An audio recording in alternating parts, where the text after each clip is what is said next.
Hello friends, स्वागत है आपका हमारे चैनल पर। आज हम आपके लिए लाए हैं जेम्स कैमरून द्वारा डायरेक्ट की गई 2009 की मूवी अवतार, जो दुनिया की सबसे बेहतरीन मूवीज में से नंबर 1 पर आती है। इसका सेकंड पार्ट इस साल 2022 में आने वाला है, जो बहुत जल्दी आपको हमारे चैनल पर देखने को मिलेगा। चलिए देखते हैं कि इस मूवी की स्टोरी क्या है। मूवी की स्टार्टिंग होती है 2129 यानी कि फ्यूचर से। मूवी का हीरो जैक सुली, जिसने एक जंग में अपने दोनों पाँव गंवा चुके हैं, वो एक स्पेसशिप में करीबन 5 सालों से दूसरे लोगों के साथ सफर कर रहा है। ये वो वक्त है जब पृथ्वी की आबादी कई गुना बढ़ चुकी होती है, जिसकी वजह से पावर के सारे सोर्सेज खत्म होने की कगार पर होते हैं। इसीलिए साइंटिस्ट लोग एक अनऑब्टेनियम नाम के पदार्थ के पीछे लगे हुए हैं, जिसमें कई मात्रा में ऊर्जा पैदा होती है। जो पदार्थ पेंडोरा नाम के एक प्लेनेट पर मिलता है, तो दिखने में बिल्कुल पृथ्वी जैसा है। जेक का ट्विन ब्रदर टॉम एक साइंटिस्ट था, जिसका किसी चोर ने कुछ पैसों के लिए मर्डर कर दिया है। टॉम ने एक कॉन्ट्रैक्ट साइन किया था, इसके मुताबिक स्पेसशिप वाली कंपनी ने उसके ऊपर बहुत खर्चा किया है। जैसा कि जेक और उसके भाई टॉम का डीएनए एक ही है, तो अब उसका अधूरा छोड़ा गया कॉन्ट्रैक्ट जेक को पूरा करना है। और इसी कारण से जेक स्पेसशिप की मदद से उस पेंडोरा ग्रह पर पहुंचता है, जहां उसके जैसे बाकी लोग भी होते हैं। उन सभी लोगों को पेंडोरा ग्रह के बारे में जानकारी दी जाती है। जैसा कि पेंडोरा दिखने में तो अर्थ जैसा है, पर वहां का वातावरण हमारे माफिक नहीं है, इसीलिए उन सब लोगों को ऑक्सीजन मास्क पहनाए जाते हैं। जेक वहाँ के एक आदमी नॉर्म स्पेलमैन से मिलता है, जो टॉमी का एक अच्छा दोस्त हुआ करता था, जो उसे इस अवतार प्रोग्राम के बारे में बताता है। पेंडोरा ग्रह पर रहने वाले जीव और इंसान के डीएनए से एक नया जीव बनाया गया है, जिसे अवतार कहा जाता है। आम इंसान के मुकाबले में काफी बड़े होते हैं और इंसान उसे अपने माइंड से कंट्रोल करते हैं। जेक उस प्रोग्राम की हेड ग्रेस से मिलता है, पर ग्रेस उससे मिलकर काफी ज्यादा खुश नहीं होती, क्योंकि इस प्रोग्राम के लिए उसे उसके भाई टॉमी की जरूरत थी, ना कि किसी जंग लड़ने वाले फौजी की। जैसा कि ये अवतार एक बहुत बड़ा प्रोजेक्ट है, वो सभी लोग एक पत्थर यानी कि अनऑब्टेनियम नाम के पदार्थ की वजह से यहाँ पर आए हैं। इसके 1 किलो की कीमत है 100 करोड़। उन्हें इस पदार्थ की जरूरत है, जो पेंडोरा की धरती पर चारों ओर फैला हुआ है, पर वहाँ के लोग उन्हें ये पदार्थ ऐसे ही लेने नहीं देंगे। एक उस प्रोग्राम के दूसरे हेड कॉलोनल से मिलता है, जो भी कभी आर्मी में हुआ करता था। कॉलोनल जेक से कहता है कि उसे उसके भाई का अधूरा काम पूरा करना है, ते पेंडोरा के लोगों के साथ घुलना मिलना है। सही समय आने पर वो उन लोगों को रास्ते से हटा दे, ताकि ये लोग उस प्रोजेक्ट को पूरा करके अपना पदार्थ ले सके। कॉलोनल की बातों से पता चलता है कि उसे इन लोगों से खास कोई लगाव नहीं है, उसे तो बस वो पत्थर चाहिए। और अगर जेक ये काम करने में कामयाब हो जाता है, तो कॉलोनल उसे उसके पैर वापस ठीक करने का प्रॉमिस करता है।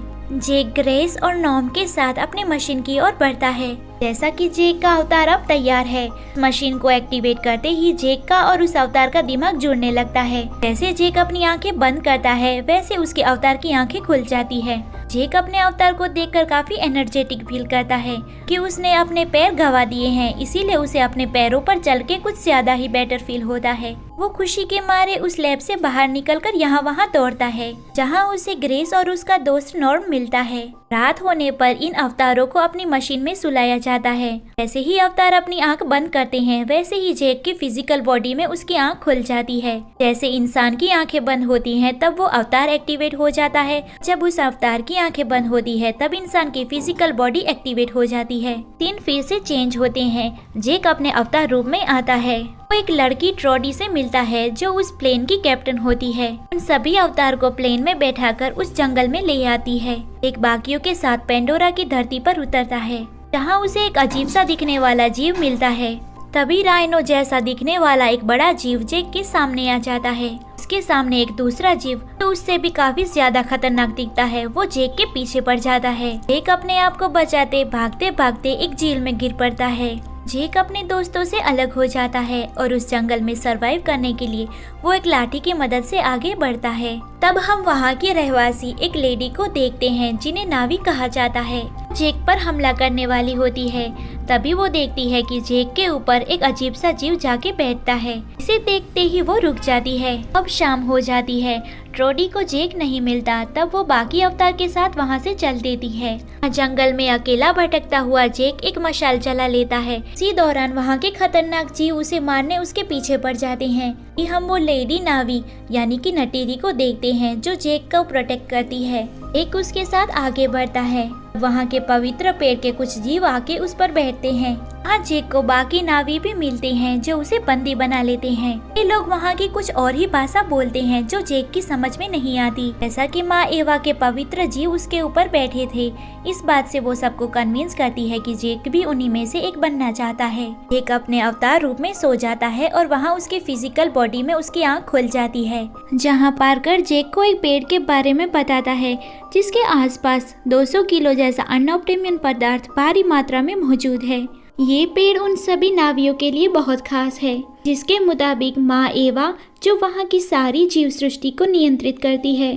जेक फिर से अपने अवतार रूप में आ जाता है। जैसा कि जेक ने कहा था कि वो उनमें से एक बनना चाहता है, इसीलिए नेटेरी उसे घुड़सवारी सिखाती है। जेक अपने अवतार के बालों से उस घोड़े के बालों को जोड़ता है, जिससे उन दोनों का माइंड कनेक्टेड हो जाता है। जेक पेंडोरा की खूबसूरत दुनिया को निहारता है। इसी दौरान ड्रैगन जैसा दिखने वाला एक जीव उन्हें मिलता है जो नेटेरी का पालतू है, जिसे इकरान कहा जाता है, जो हर नावी का अपना अपना इकरान पर्सनल होता है। नेटेरी जेक को तीरंदाजी भी सिखाती है। जेक को पेंडोरा की धरती और नेटेरी से काफी लगाव हो जाता है। उसे अवतार वाली जिंदगी अपने दूसरे जन्म से लगती है। वहाँ जेक अपना इकरान चुनता है और उसकी सवारी करता है। वो नेटेरी के साथ बैठा हुआ उसकी सवारी कर रहा होता है, तभी एक बड़ा जीव उन पर आकर हमला कर देता है, पर जेक अपने साहस की मदद से नेटेरी और उसके दोनों की जान बचा लेता है। वहाँ स्पेसशिप में कॉलोनल जेक के पास आता है। वो जेक से कहता है कि अब उनके प्रोजेक्ट का आखिरी पड़ाव आ चुका है। उन्हें जल्द से जल्द किसी भी कीमत पर वो अनऑब्टेमियम पदार्थ लेना है, और अगर उसे लेने के बीच वहाँ के नावी बीच में आए तो उन्हें भी वो रास्ते पर से हटा देंगे। लेकिन जेक कहता है कि उसकी नौबत नहीं आएगी, वो उन लोगों को पहले से ही आगाह कर देगा। वहाँ के नावी भी जेक को अब एक्सेप्ट कर लेते हैं। वो जेक को उन्हीं का एक हिस्सा मानते हैं। जेक और नेटेरी को भी एक दूसरे से लगाव हो जाता है। वो एक पेड़ के नीचे होते हैं। तभी जेक इंसानी बुलडोजर की आवाज सुनता है जो पेंडोरा की धरती के पेड़ों को नष्ट कर रहे होते हैं। जेक उन्हें रोकने के लिए अपने आप से हो सकती सभी कोशिशें करता है, पर वो लोग उसकी नहीं मानते और उस पर गोलियां चलाते हैं। खुद को बचाते बचाते वो दोनों वहां से भागते हैं। वहां बाकी नावी भी इकट्ठा हो चुके होते हैं। और इसी दौरान कॉलोनल बाकी इंसानों को नींद में से उठा देता है। इसी दौरान जेक का अवतारी जिस्म बेहोश हो जाता है। कॉलोनल जेक को दिखाता है कि कैसे जेक उन्हीं का एक हिस्सा होने के बावजूद भी उन लोगों का विरोध करते हुए उन्हीं के ट्रक को तोड़ रहा है।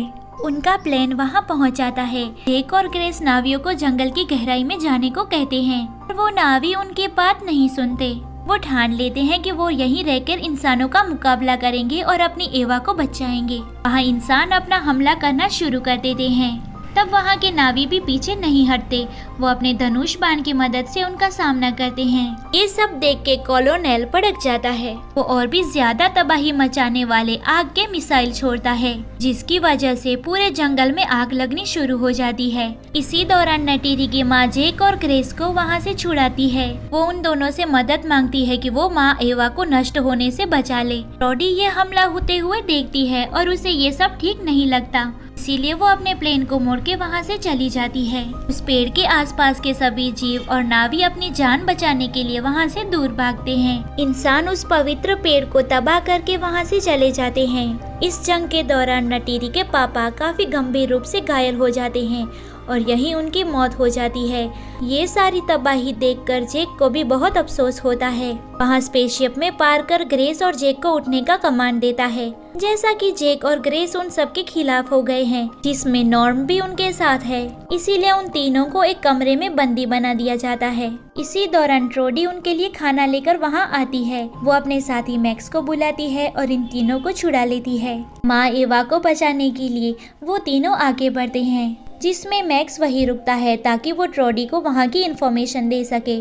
ट्रोडी नॉर्म, ग्रेस और जेक के साथ अपने यान में बैठती है। कॉनल ये सब देख के भड़क जाता है और उन सब पर गोलियां चलाने लगता है। इसी दौरान ग्रेस को गोली लग जाती है। वो लोग प्लेन को एक सेफ कैंप पर उतारते हैं। जहाँ पर बाकी मशीनें भी रखी हुई होती है, जिसमें सोते ही जेक और ग्रेस अपने अवतार रूप में आ जाते हैं। जेक इकरान पर से एक ड्रैगन जैसे दिखने वाले जीव जिसका नाम टोरुक है उस पर कूद जाता है। उस पर सवारी करते हुए जेक बाकी नावियों के पास पहुँचता है। उस बड़े जीव को देखकर नावी घबरा जाते हैं, क्योंकि उस ड्रैगन जैसे दिखने वाले जीव पर हर कोई सवारी नहीं कर सकता। उस पर सवारी करने वाला जरूर कोई महान आदमी ही होगा, इसीलिए वो सभी जेक की रिस्पेक्ट करते हैं। जेक उन लोगों से मदद मांगता है कि ग्रेस को गोली लगी है और उसे बचाने के लिए उसे माँ एवा की जरूरत है।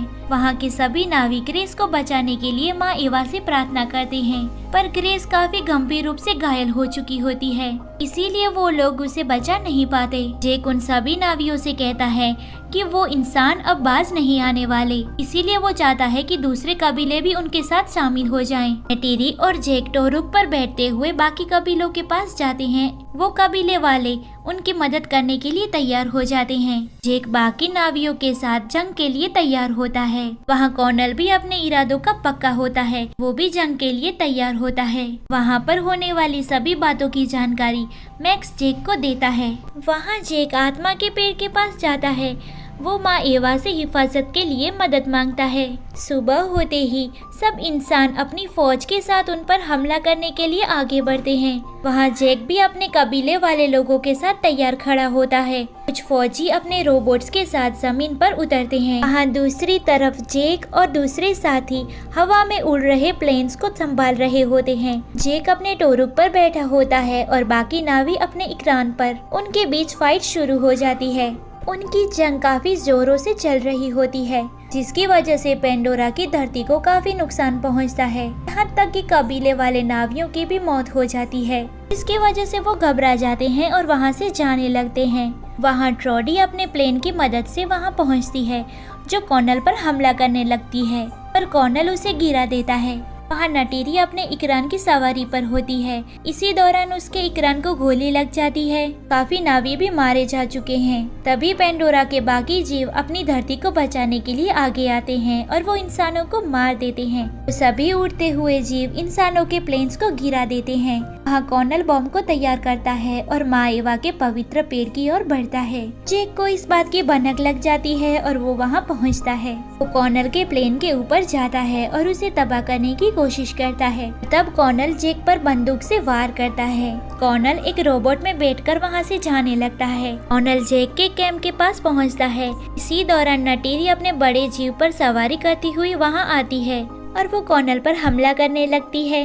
कॉर्नल उस बड़े जीव को भी खत्म कर देता है। तभी जेक वहां आ पहुंचता है। नटेरी उस घायल बड़े जीव के नीचे दबी हुई होती है। कॉर्नल को भी पता चल गया होता है कि जेक को अवतार रूप में हराना आसान काम नहीं है, इसीलिए वो उसकी फिजिकल बॉडी को खत्म करने के लिए आगे बढ़ता है, जो पास के कैंप में रखी हुई है। वो उसकी फिजिकल बॉडी को पकड़ लेता है और उसे मारने ही वाला होता है।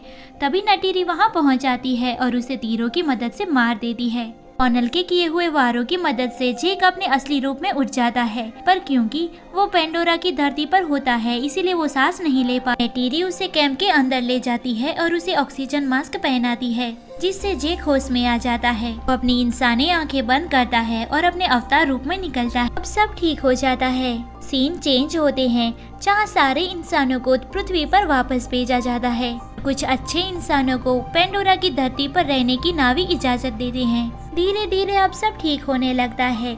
जेक को माँ एवा के पास सुलाया जाता है। उसके फिजिकल बॉडी को भी वहाँ पर रखा जाता है। वहाँ के सभी नावी माँ एवा की प्रार्थना करते हैं। तभी जेक अपने अवतार रूप में आंखें खोलता है और यहीं इस मूवी की एंडिंग होती है।